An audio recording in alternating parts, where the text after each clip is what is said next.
3 সপ্তাহেও ইসলামী ব্যাংকে পূর্ণাঙ্গ নতুন বোর্ড দিতে ব্যর্থ বাংলাদেশ ব্যাংক। ফলে ব্যাহত হচ্ছে ব্যাংকের ব্যবসায়িক নীতি গ্রহণ কার্যক্রম। বিনিয়োগ সংক্রান্ত কাজও চলছে ঢিমে তালে।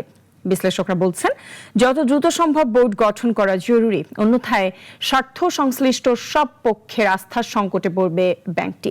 সাইদ আরমানের রিপোর্ট। খুরশিদ আলম সাবেকেই ডেপুটি গভর্নরকে ইসলামী ব্যাংকের চেয়ারম্যান হিসেবে নিয়োগ দেয় বাংলাদেশ ব্যাংক।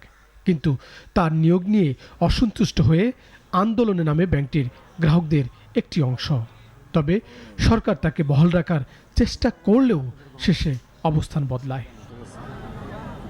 কেবল খুরশিদ আলমের নিয়োগ নিয়ে প্রশ্ন উঠলেও সরকার গত 14 জুন ব্যাংকটির পুরো পর্ষদ ভেঙে দেয়। বোর্ড বিলুপ্ত করে বাংলাদেশ ব্যাংকের নির্বাহী পরিচালক জহির হোসেনকে দায়িত্ব দেওয়া হয়। তারপর প্রায় 3 সপ্তাহ পেরুলেও নতুন পূর্ণাঙ্গ পর্ষদ গঠনে ব্যর্থ বাংলাদেশ ব্যাংক। বাংলাদেশের ধারা তো অন্যরকম, এখানে board has got a lot of things to do, তাই না?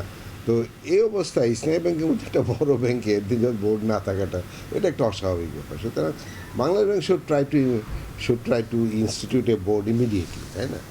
এখন ওইটা করতে যে মানে এখন আসলে সমস্যাটা আমি বলবো বাংলাদেশ ব্যাংকই ক্রিয়েট করছে। ইসলামী ব্যাংকের বোর্ডের অন্যদের নিয়ে অসন্তোষ কিংবা নালিশ ছিল না কোনো মহলের। তারপরও চেয়ারম্যান ইস্যুতে পদ হারান তারাও। এরপর থেকে ব্যাংকটির কার্যক্রম অনেকটা ঝিমিয়ে পড়েছে। পর্ষদ না থাকায় বিনিয়োগ সংক্রান্ত অনেক বিষয় যেমন নিষ্পত্তিতে সময় লাগছে, আবার দিনের পর দিন ঝুলে থাকছে কার্যক্রম। আগে যেরকম কিছু লোকজন পেতেন যারা নিজেরা উদ্যোগী হয়ে বলতেন ঠিক আছে আমাকে দেন, আমি দেখি। এখন সেরকম লোক পাবেন না। মানে বাংলাদেশ ব্যাংক কাউকে সিলেক্ট করলেও তাকে হয়তো মানে অনেক মোটিভেশন করে হয়তো তাকে ঠিক করলো।